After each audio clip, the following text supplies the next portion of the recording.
grande abraço a você que acompanha as nossas gravações de nossas videoaulas preparatórias para o grande Exame Nacional do Ensino Médio, o nosso Enem, que aliás está bem próximo, né, gente? O concurso, ou melhor, está chegando, tá? E a gente tem que se preparar mesmo, fazer as revisões. E na aula de hoje nós vamos dar continuidade à nossa revisão de geometria espacial com um assunto bem interessante, é exatamente sobre as pirâmides, ok? Vamos continuar a nossa revisão. Pirâmide, eu vou fazer o traçado aqui de um tipo de pirâmide. Com esse traçado nós vamos recordar os elementos de uma pirâmide e dar sequência na nossa revisão. Então vamos lá, tá? Vamos fazer aqui o traçado, o desenho de uma pirâmide, ok? Isso aqui está sendo feito à mão livre, não vai sair tão perfeito como eu tivesse utilizando uma régua, não é? Mas ficou legal, tá? Pessoal, eu tenho aqui uma pirâmide, eu vou colocar essas linhas aqui tracejadas, tá? Seriam as arestas não visíveis da pirâmide, ok, pessoal? Olha, se vocês observarem legal aqui, eu tenho nessa representação uma pirâmide de base quadrangular. Então vamos lá, os elementos de uma pirâmide, tá? Aqui eu tenho a base, ok? Acabei de falar para vocês que esse exemplo que nós estamos vendo aqui, a base é quadrangular, ela é um quadrilátero.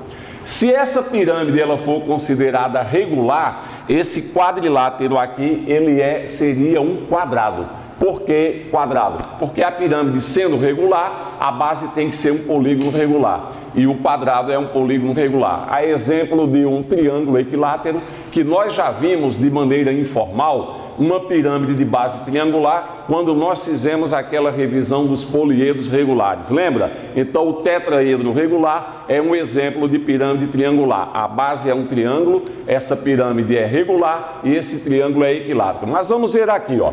Eu tenho aqui a base. Base quadrangular, 4 arestas na base. Essas linhas que nós estamos vendo aqui são as arestas da base, mas eu tenho também arestas que estão em volta da pirâmide. Essas arestas são as arestas laterais, tá? Então aqui eu tenho uma aresta lateral, ok? Aresta lateral, muito bem. Agora, pessoal, acompanha aqui comigo, tá? A pirâmide ela tem aresta lateral e ela tem também aresta da base, não é? Como essa pirâmide ela é quadrangular, eu tenho aqui 4 arestas da base. 1, 2, 3, 4. Quer dizer que em toda pirâmide, professor Zacarias, eu tenho 2 tipos de arestas. Sim, as arestas laterais e as arestas da base, tá? Tem uma linha muito importante aqui, principalmente para o cálculo de volume de uma pirâmide, que é exatamente a altura. O que é a altura de uma pirâmide? É essa linha que sai do vértice e ela é perpendicular, ela forma 90 graus com o plano da base. Então aqui eu tenho o quê? Aqui eu tenho a altura da pirâmide. Aqui é a altura e a gente já sabe que a altura, quando se estuda geometria plana e espacial, a gente representa pela letra H, ok? Agora, gente, olha uma coisa bem interessante aqui, tá? Essa pirâmide, como vocês estão vendo, ela é uma pirâmide quadrangular. Por esse motivo, evidentemente, ela tem 4 arestas ou 4 lados aqui na base. E curiosamente, vocês observam que ela tem 4 arestas laterais. Vamos lá, 1, 2, 3 e aquela de linha interrompida lá atrás, 4, aquela não visível, né? Ela tem 4 arestas laterais porque essas arestas laterais, elas partem do vértice de cada um dos vértices da base. Ora, se esse exemplo que eu dei, a base é quadrangular, e as arestas laterais elas saem de cada um dos vértices da base, eu vou ter 4 arestas laterais. Isso nos remete ao seguinte raciocínio e à seguinte conclusão muito fácil. Se essa pirâmide aqui ela tivesse uma base pentagonal, ou seja, a base não fosse um quadrilátero e sim um pentágono, polígono de 5 lados, ela teria 5 arestas, consequentemente ela teria 5 arestas laterais também. Quer dizer que sempre o número de arestas laterais de qualquer pirâmide é igual ao número, à quantidade de arestas da base. Agora, olha outra coisa curiosa também, tá? Vocês observem que além desse quadrado aqui, que representa a base dessa pirâmide, eu tenho 4 triângulos em volta, 4 triângulos na lateral da pirâmide. Então vamos ver, ó, tem esse triângulo aqui mais à direita, tem esse triângulo aqui um pouquinho à esquerda e quase frontal, e eu tenho mais 2 triângulos lá atrás na pirâmide. Ora, se a pirâmide é quadrangular, como é o caso, eu tenho 4 arestas da base, 4 arestas laterais e 4 triângulos na lateral da pirâmide. Esses 4 triângulos, eles representam as faces laterais da pirâmide, ok? Então, quer dizer, professor, que se essa pirâmide fosse hexagonal, ou seja, com 6 arestas na base, eu teria o quê? 6 triângulos na lateral. Exatamente, a quantidade de faces triangulares laterais, ela é uma quantidade igual à quantidade de arestas da base. Por falar nisso, vamos fazer o seguinte, tá? Vamos fazer o desenho, já que a gente citou a título de exemplo, vamos fazer o desenho, a representação aqui do que seria uma pirâmide hexagonal. Você já viu, ou você já adianta, né, que uma pirâmide hexagonal, ela vai ter 6 arestas na base. Então, eu vou colocar aqui, tá? Para a gente recordar e reforçar a revisão desses elementos de uma pirâmide. Olha aqui, gente, uma pirâmide hexagonal. Vamos ver a base aqui. A base é um hexágono. Vamos contar, ó, uma aresta, 2, 3, 4, 5, 6. Eu tenho aqui uma pirâmide hexagonal. Você observe que na lateral eu tenho quantas arestas? 1, 2, 3, 4, 5, 6. Ora, se a base é hexagonal, quer dizer que o número de arestas laterais vai ser o mesmo número de arestas da base. No caso aqui, 6. E vocês observem também que na lateral da pirâmide existirão 6 triângulos. Esses triângulos, se a pirâmide for regular, eles são triângulos isósceles, com os 2 lados iguais e o terceiro lado diferente. Vamos contar os triângulos, ó. Aqui na frente, com linhas cheias, eu tenho 1, eu tenho esse do meio 2, mais à esquerda 3. Lá atrás, com linhas interrompidas, eu tenho, ó, 1, 4, né? Aí lá no fundão, vamos dizer assim, 5 e mais à direita 6. Então aqui vocês observem essa particularidade das pirâmides, ok? Então, muito bem.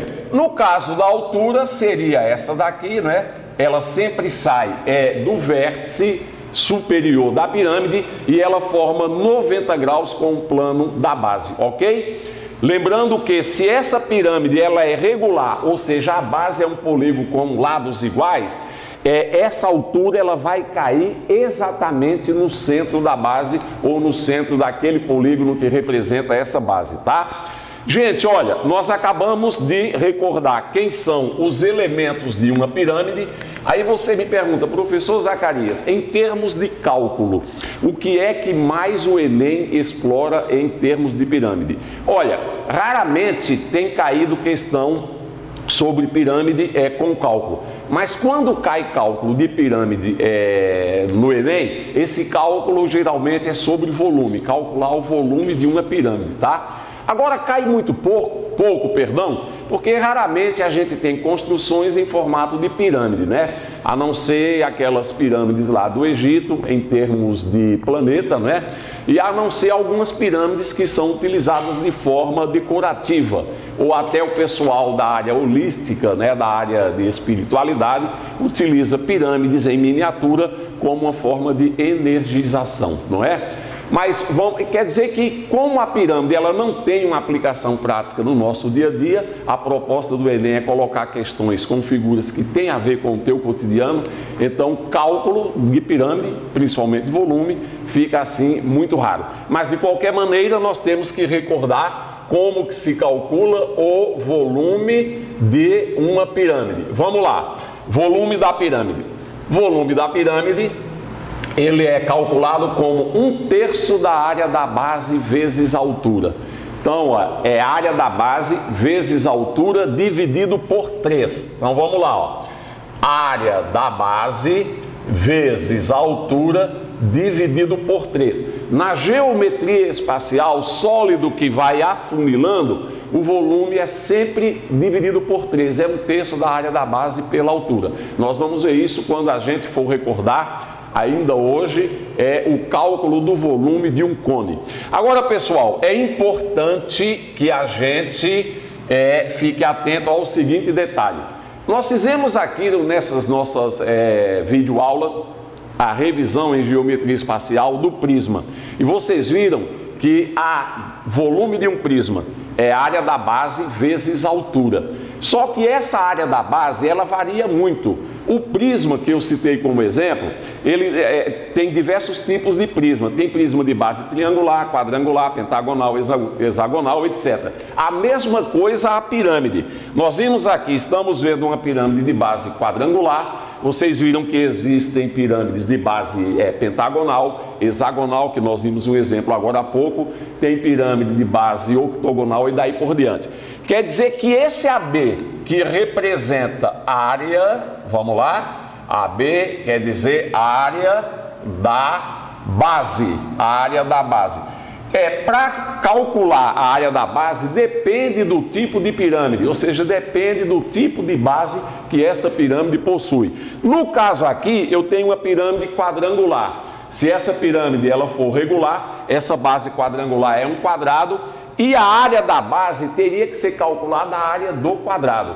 Aquela pirâmide de base hexagonal que eu acabei de apagar aqui, que a gente viu como exemplo, né? Se aquela pirâmide ela for regular, a base vai ser um hexágono regular e para calcular a B, que é a área da base, você teria que calcular a área de um hexágono. Se a pirâmide ela é um tetraedro regular, ou seja, uma pirâmide de base triangular regular, com a base sendo um triângulo equilátero, a área da base para cálculo do volume seria a área de um triângulo equilátero. Quer dizer que AB, a área da base, depende do tipo da base da pirâmide, certo? Muito bem, olha aqui, ó. Acabamos de recordar quem são os elementos de uma pirâmide, como calcula o volume de uma pirâmide, os tipos de pirâmide que nós temos, os exemplos de pirâmide. E agora nós vamos ver uma figura que é derivada de uma pirâmide. Que figura é essa derivada de uma pirâmide? É um tronco de pirâmide. Pode cair questão teórica esse ano no Enem, envolvendo a pirâmide, como envolvendo o tronco de pirâmide. O que é tronco de pirâmide, professor Zacarias? Vamos recordar agora, tá? Vamos recordar, como eu falei, o tronco de pirâmide, ele é derivado de uma pirâmide, ok? Vamos fazer o seguinte, tá? Vamos colocar aqui o título do nosso tema, tronco de pirâmide. Muito bem, certo? Tronco de pirâmide. Pessoal, para vocês entenderem legal o que é um tronco de pirâmide, eu vou desenhar, até pelo conhecimento que vocês têm, através de exemplos, né, de miniaturas de pirâmide e aquelas pirâmides lá do Egito, que são famosas e são de bases quadrangulares. Vamos desenhar aqui uma pirâmide quadrangular. Agora, olha bem, eu tenho aqui uma pirâmide, certo?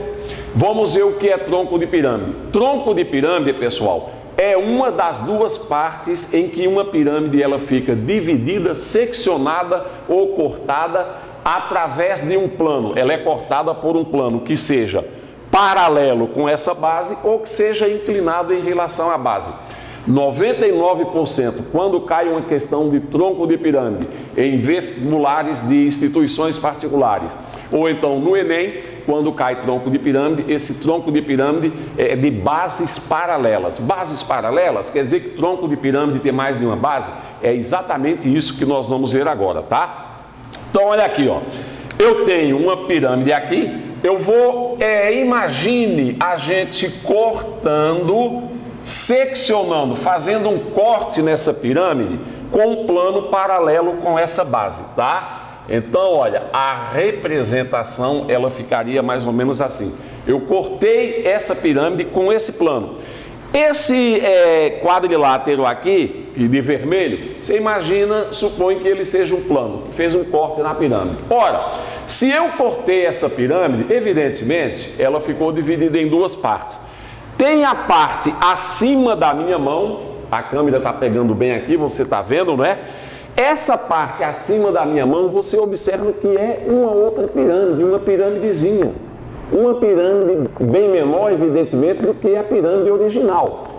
E tem a parte abaixo da minha mão. Essa parte abaixo da minha mão, pessoal que acompanha nossas gravações, parte da cima nós já vimos, né? É uma pirâmidezinha. A parte abaixo da minha mão é o que se chama de tronco de pirâmide. Para reforçar isso aí, eu vou fazer o seguinte: eu vou apagar essa parte acima do plano que fez o corte na pirâmide. Olha aqui, ó. Eu apaguei aqui.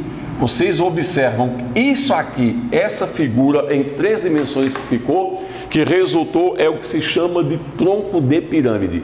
Agora olha só, esse tronco de pirâmide, em termos práticos, ele lembra a exemplo de objetos que tem esse formato no dia a dia. Aquelas urnas de votação antiga, antes do processo eleitoral brasileiro acontecer com urnas eletrônicas, a urna era manual, era com cédula. E tinha exatamente esse formato aqui, que vocês estão observando, tá? Um outro exemplo de tronco de pirâmide são alguns monumentos que existem em praças espalhadas pelas cidades do país afora. Monumentos nesse formato colocados geralmente no centro das praças, né? Então são exemplos de tronco de pirâmide. Você imagina aqui o seguinte, ó, outro exemplo são cestos de lixo. Tem cestos de lixo feito, por exemplo, de madeirite, que eles têm esse formato, sendo que os cestos eles ficam invertidos. Esse quadrilátero aqui, que é a base maior do tronco, ele fica para cima, e esse outro aqui de vermelho ele fica para baixo. Então acabei de falar para vocês, através do exemplo do cesto de lixo, que esse tronco de pirâmide ele tem duas bases. Então, ó, tem esse quadrado aqui, que é a base maior. Então aqui eu tenho, ok, a base maior do tronco. E evidentemente aquele quadrado ali em cima menor, eu tenho aqui o que? Eu tenho aqui a base menor do meu tronco de pirâmide, certo? Então vejam bem, ó, o tronco de pirâmide ele pode cair sim numa questão teórica do Enem. Se caísse uma questão de cálculo, seria o volume do tronco de pirâmide. Mas o Enem nunca trabalhou com isso, e até porque na prática do dia a dia quase não se usa cálculo de volume de um tronco de pirâmide. Então vamos deixar isso aí só no campo da teoria. Tenho quase certeza que cair numa questão tanto de tronco de pirâmide como da própria pirâmide, essa questão ela vai ser teórica. No caso da pirâmide, caindo uma questão de cálculo, você já sabe que tudo tende a ser o cálculo do volume, ok?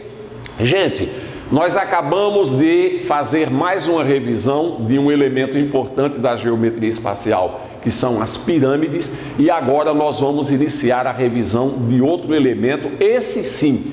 Praticamente todos os anos, em suas edições, o Enem está colocando questões, que é o cilindro. Vamos então iniciar a revisão do cilindro, ok? Vamos apagar aqui a nossa lousa. Não esqueçam, o Enem está perto. Consultem o edital do Enem. O candidato ao Enem no país não tem a cultura e o costume de consultar o edital. Consultem o edital, porque ele traz informações que elas podem ser capitais para o dia da prova, como horário de chegada, o tipo de material que você tem que levar, a caneta tem que ser preta e transparente, você tem que levar o teu documento de identificação. São detalhes que a gente não pode deixar de lado, porque pode redundar na eliminação do candidato. Então fiquem bem atentos, tá? Gente, vamos lá, vamos iniciar agora a revisão do cilindro. Olha, vamos fazer aqui, tá, a representação de um cilindro, desse sólido geométrico tão importante na geometria espacial, tá? Pergunta que não quer calar, porque agora há pouco eu falei que praticamente em todos os anos tem questão de cilindro na prova de matemática do Enem. Por quê? Porque o cilindro, ele é um sólido que faz parte do nosso dia a dia, faz parte do nosso cotidiano. Olha, agora mesmo eu estou aqui em minhas mãos com um pincel que praticamente tem um formato cilíndrico, tá?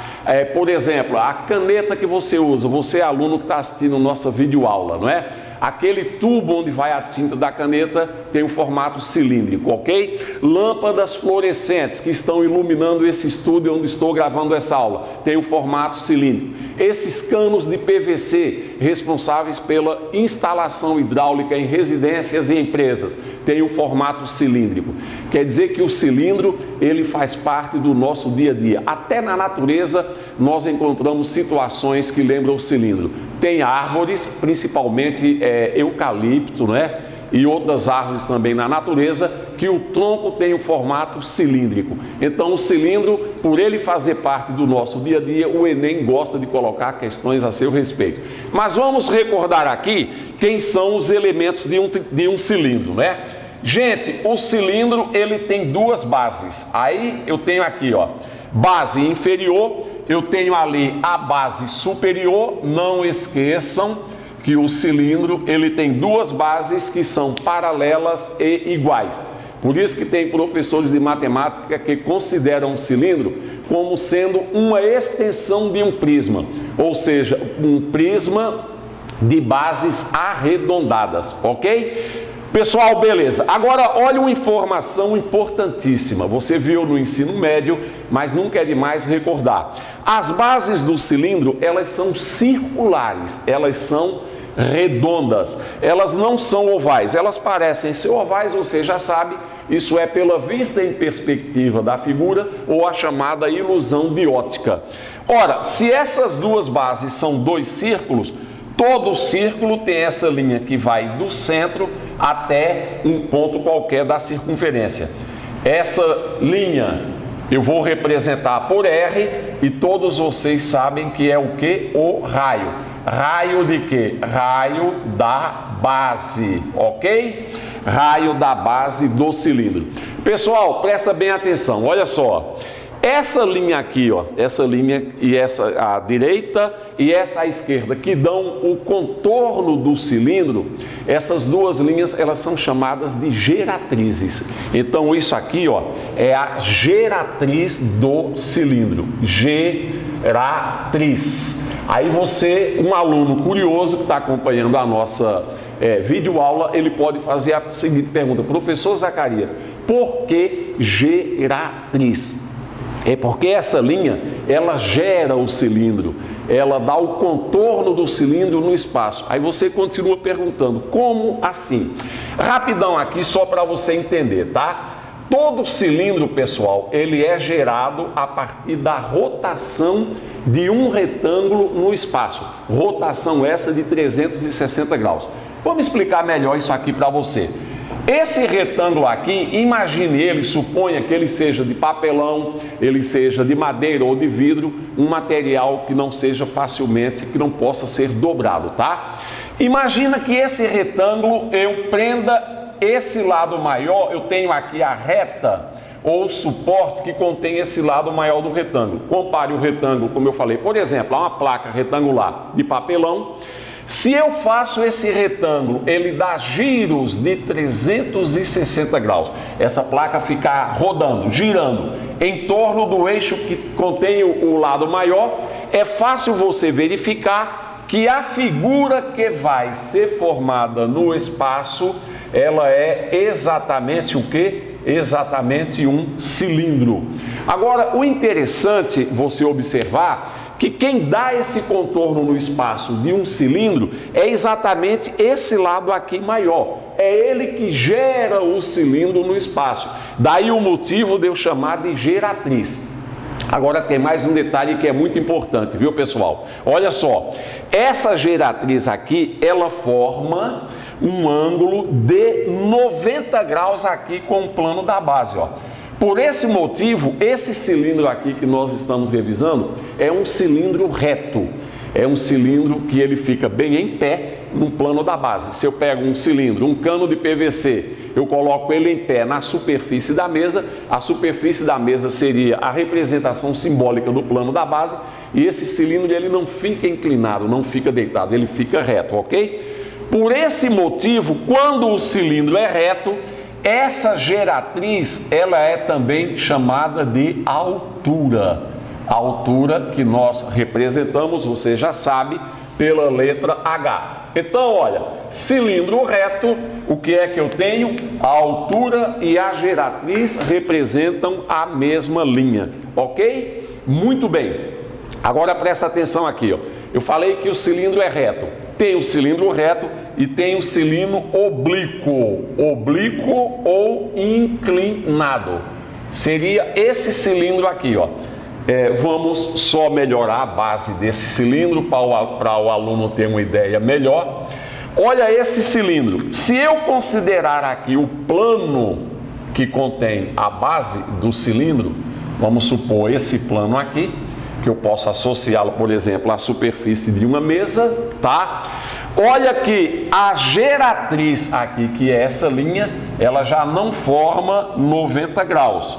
Ela forma um ângulo, vamos chamar um ângulo θ menor que 90 graus ou diferente de 90 graus. Aí eu tenho um cilindro oblíquo ou inclinado, um cilindro deitado, ok? A maioria das questões que caiu até hoje no exame do Enem tratou de cilindro reto. Até porque cilindro inclinado deitado a gente vê pouquíssima aplicação no nosso dia a dia, ok? Pessoal, olha, além nós temos aqui o cilindro com os seus elementos, não esqueçam, raio da base, R, H é a altura, as bases são circulares, não é? Então, nós vamos ver aqui quais os cálculos que são feitos quando se trata de cilindro, certo? Então, olha bem, ó, o que é que se calcula quando cai questão, geralmente, de cilindro no Enem? Coisa que vem acontecendo praticamente todos os anos. O Enem, ele sempre explora, sempre pede cálculo também de volume. Sólido geométrico no Enem, a maioria dos cálculos é sobre volume. Volume de cone, volume de cilindro, volume de esfera, volume de pirâmide, ok? Pessoal, vamos ver. Primeiro cálculo para um cilindro é sobre a área da base. A área da base de um cilindro que nós vamos representar, já se sabe, por AB, tá? A base de um cilindro, vocês já sabem. A base de um cilindro, ela não é oval, ela é um círculo. Todo círculo tem o seu raio. Ora, se a base de qualquer cilindro, ela é circular, é redonda, ela é um círculo, e eu quero saber como calcular a área da base vai ser a área de um círculo. E a área de um círculo, nós já fizemos a revisão de áreas de figuras planas em nossas videoaulas. Vocês viram que a área de um círculo, no caso a área da base do cilindro, é πr ao quadrado. Olha aqui, ó, πr ao quadrado é a área do círculo. Quer dizer que para calcular a área da base de qualquer cilindro, a fórmula é πr ao quadrado, que é correspondente à área de um círculo, ok? Agora, muito bem, a área da base, o outro cálculo que quando se fala de cilindro, o Enem sempre está pedindo é o cálculo do volume. Então vamos recordar, galera, vamos lá, vamos recordar como eu calculo o volume de um cilindro, ok? Vamos ver a fórmula aqui, volume de um cilindro. Pessoal, presta bem atenção, ó. Agora há pouco eu falei que um cilindro ele é considerado um prisma de base arredondada. Por quê? A proporção que você for aumentando a quantidade de lados na base de um prisma, esse prisma vai ficando arredondado e a tendência é ele ficar muito parecido com um cilindro. Então você pode tranquilamente, para calcular o volume de um cilindro, utilizar a fórmula de calcular o volume de um prisma, já que nós acabamos de falar que o cilindro é um tipo de prisma arredondado. Então vamos lá. Vocês viram agora há pouco em aulas gravadas anteriormente, que o volume de um prisma é área da base vezes altura. Quer dizer que eu vou usar essa mesma fórmula para calcular o volume de um cilindro. Área da base vezes altura. Então vamos lá, área da base vezes altura. Só que nós acabamos de ver que a área da base de um cilindro é πr ao quadrado, porque a base de um cilindro ela é circular. Quer dizer que o volume de um cilindro vai ficar πr ao quadrado vezes altura. Olha que beleza, ó. Não esqueçam, tá? Para calcular o volume de um cilindro, eu pego o π, multiplico pelo quadrado do raio, tudo isso vezes altura. Ora, você já sabe que esse π, ele vale, π, ele é uma constante igual a 3,14, não é? Olha, tem questões, tem exercícios no Enem que ele vem pedindo para considerar o π sendo 3,14. Tem questões que ele vem pedindo para considerar o π sendo apenas 3, redondo. Ora, é bem melhor que a questão ela peça para você considerar 3 do que considerar 3,14. Porque nós temos aquela cultura, aquele costume de trabalhar com mais rapidez com valores inteiros do que decimais. Se eles considerarem π igual a 3, beleza pura, mamão com açúcar, não é? Muito bem, ainda falando sobre cilindro, nós acabamos de ver como calcula o volume, tá? Nós vamos ver um cilindro bem interessante, que é um cilindro equilátero. O que é um cilindro equilátero? É um cilindro que a altura é igual ao diâmetro da base. Seria, pessoal, um cilindro mais ou menos achatado, tá? Para vocês entenderem melhor, eu vou fazer o seguinte, ó. Vamos desenhar aqui esse cilindro. Todo cilindro ele tem algo que se chama de seção meridiana. O que é uma seção meridiana? É um retângulo que ele atravessa o cilindro. Vamos ver aqui, ó. Vamos fazer a representação desse retângulo. Aqui, a linha aqui deu uma pequena desviada, não tem problema, tá? Olha aqui, ó, seção meridiana, isso aqui, ó, é um retângulo que ele atravessa o cilindro. Isso aqui é uma situação que lembra muito bem aquelas portas automáticas quando a gente entra numa agência bancária. Vocês já viram? Ali tem um cilindro e a porta tem um formato de retângulo. A porta seria esse retângulo preto, é o que se chama na geometria espacial de seção meridiana. Ela fica girando, tá? Agora veja bem, ó. Olha que essa seção meridiana, que é esse retângulo preto, que seria aquela porta que gira dentro do cilindro lá no banco, não é? Observe que esse lado maior do retângulo, essa altura aqui do retângulo, ó, é a mesma altura ou geratriz do cilindro. E olha que ela é, essa altura aqui, ó, maior do que o diâmetro aqui da base. Essa linha aqui é o dobro do raio da base do cilindro, não é? Mas olha uma experiência, ó. Se eu for cortando, vamos dizer, esse cilindro, vai chegar a um ponto que essa altura aqui do retângulo que eu considerei, ela vai ser igual exatamente ao diâmetro aqui da base. Então, quando isso ocorrer, pessoal, o cilindro ele passa a se chamar cilindro equilátero. Então, vamos colocar aqui, vamos enunciar esse tipo de cilindro equilátero, tá? Equilátero. O que é o cilindro equilátero? Pelo que nós acabamos de revisar agora. É um cilindro, ele é achatado, em que a altura do cilindro ou a geratriz é igual ao diâmetro da base. Vamos ilustrar, vamos fazer a figura aqui, para que o nosso aluno ele não saia com dúvidas, ok? Então vamos ver aqui. Olha, pessoal, olha que o cilindro ele achatou, não é? Aqui eu tenho, ó, raio, aqui eu tenho raio, ok? Ou seja, aqui eu tenho o dobro do raio, essa linha vermelha representa o diâmetro da base. Vamos fazer essa representação aqui também, ó. Eu tenho raio, eu tenho raio. Observe uma coisa, olha só, tá? Aqui eu tenho a altura do cilindro. Olha que essa linha da altura, ela é exatamente igual ao diâmetro da base. Ou seja, a altura do cilindro é o dobro do raio da base. Então vamos lá. A altura é igual a 2R. Todo cilindro em que a altura dele ou a geratriz é o dobro do raio da base ou é igual ao diâmetro da base, esse cilindro recebe o nome de cilindro equilátero. Isso aí pode tranquilamente cair na prova do Enem, tá?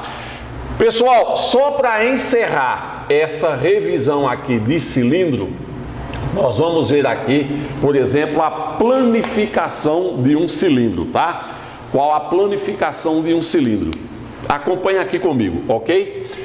Imagina que você tenha um cilindro qualquer, ok? Vamos fazer a representação aqui desse cilindro. Imagina esse cilindro que ele não seja oco.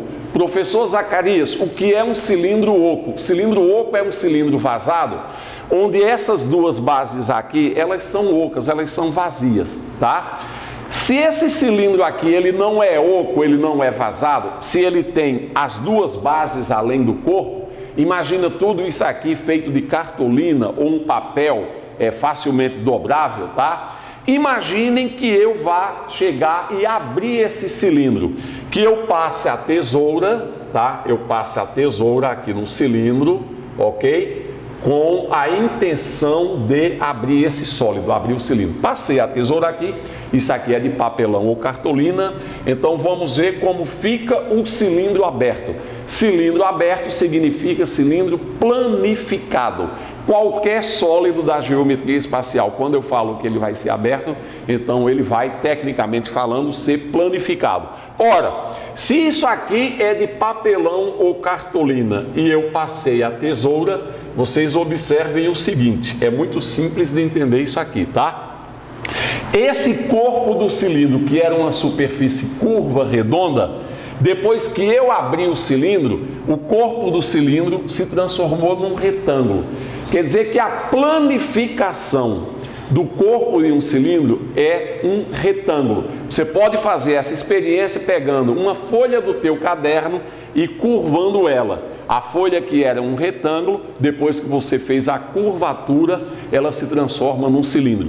Só que tem o seguinte, eu pedi que vocês considerassem que esse cilindro ele não seja vazado, não seja oco. Se ele não é vazado, então ele não é composto apenas do corpo, ele tem as duas bases, ok? E as bases de um cilindro, elas são redondas, elas são circulares. Então aqui eu tenho a base inferior, aqui eu tenho a base superior. Vou aumentar essa circunferência, porque todo mundo sabe que as bases de um cilindro, elas são exatamente iguais. Pessoal, eu tenho aqui a planificação de um cilindro, ou seja, um cilindro aberto ou planificado. Agora tem um detalhe aqui que eu quero mostrar para vocês, tá? Essa linha que eu estou mostrando aqui, ó, que eu estou contornando, ela representa a circunferência da base do cilindro. Quando o cilindro está montado, como é o caso aqui, eu tenho aqui uma circunferência. Quando eu abro o cilindro, essa circunferência, ela se transforma nessa reta. Qual é a fórmula de calcular o comprimento de uma circunferência? É 2πr. Quer dizer que se essa reta aqui, esse lado desse retângulo, se essa reta representa essa circunferência, quer dizer que a medida ou o comprimento dessa reta aqui do lado do retângulo é 2π vezes o raio. E observe que essa linha aqui, que é a altura do cilindro, ela não encolheu nem esticou, ela continua sendo essa aqui. Ela é o que do cilindro? A altura. Então olha bem, ó. Depois que eu planifico ou que eu abro um cilindro, vocês estão vendo, ele se transforma num retângulo que a base é 2πr e a altura é h, que é a própria altura do cilindro. Quer dizer, aí você me pergunta, professor Zacarias, e se eu calcular essa área aqui, ó, que isso aqui é um retângulo, né? Base 2πr e altura h. Você me pergunta, se eu calcular essa área desse retângulo, essa área vai ser o que do cilindro? Vai ser a área lateral do cilindro. Ou seja, ó, vamos colocar aqui, né, a área lateral. De quem? Do cilindro. Por que a área lateral do cilindro? Porque, como nós já vimos, esse retângulo aqui representa o corpo curvo arredondado do cilindro, ok? Então isso é a área lateral, que nós vamos representar por AL, de área lateral. Aí você fala, professor, e se eu calcular as duas áreas dessas duas bases aqui e somar com essa área lateral, com a área do retângulo, o que é que eu tenho? Aí eu teria a área total. A área total seria a soma da área lateral mais 2 vezes a área da base. Vamos transformar isso aqui para encerrar essa nossa revisão. Transformar essa nossa revisão numa fórmula, quer dizer que a área total, olha, vamos colocar aqui a área total, tá?